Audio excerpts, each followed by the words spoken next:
Hi friends, அஸ்ஸலாமு அலைக்கும். Welcome to my channel. இன்றைக்கி நம்ம சேனலில் 3 வகையான கிச்சன் டிப்ஸ் பார்க்க போகிறோம். என்னலான்னு பார்க்கலாம் வாங்க. இந்த டிப்ஸ் நிறைய பேருக்கு தெரிஞ்சிருக்கலாம், தெரியாதவங்க யூஸ் பண்ணிக்கலாம். ஃபஸ்ட்டு டிப்பு என்னன்னு பார்த்தீங்கன்னா, நம்ம பால் காய்ச்சும் போது நிறைய பேருக்கு பாத்திரம் கீழே அடி பிடிச்சிரும். அது அப்படியே போக போக அப்படியே கரையாட்டு மாறிடும். அதுக்கு நம்ம ஃபஸ்ட்டு பாத்திரத்தில் தண்ணி ஊற்றிட்டு அதுக்கப்புறமா நம்ம பாலை ஊற்றி காய்ச்சணும். இப்படி காய்ச்சும்போது அடி பிடிக்காது. வாஷ் பண்ணும்போதும் எந்த விதமான கரையுமே இருக்காது. டீ போடும்போதும் இதே மெத்தட்லேயே டீ போடலாம்.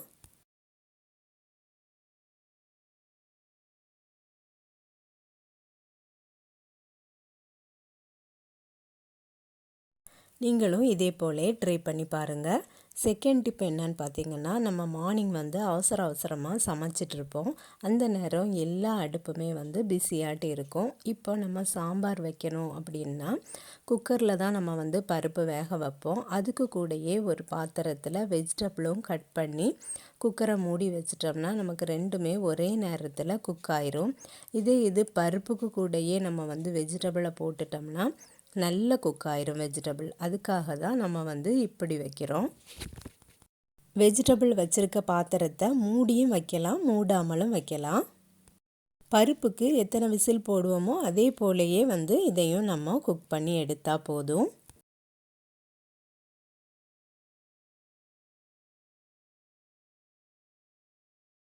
இப்போ பார்த்திங்கன்னா நம்ம குக்கரை ஓப்பன் பண்ணியாச்சு. ரெண்டுமே ஈவனாக குக் ஆகிருக்கு.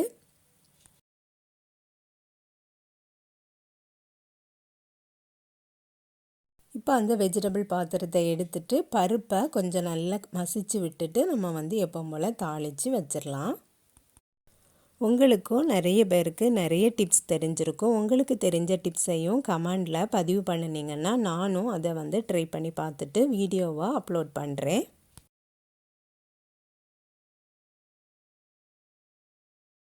மூணாவது டிப்பு என்னன்னு பார்த்தீங்கன்னா, மார்னிங் நம்ம சமைக்கும்போது பிள்ளைங்களுக்காக நம்ம கொஞ்சம் போல் அரிசி குக்கரில் போட்டு வைப்போம். அதே போல் நானும் கொஞ்சம் போல் அரிசி குக்கரில் போட்டிருக்கேன். அதுக்கு தேவையான தண்ணியும் ஊற்றிருக்கேன். நான் எப்போவுமே வடித்து எடுத்துருவேன்.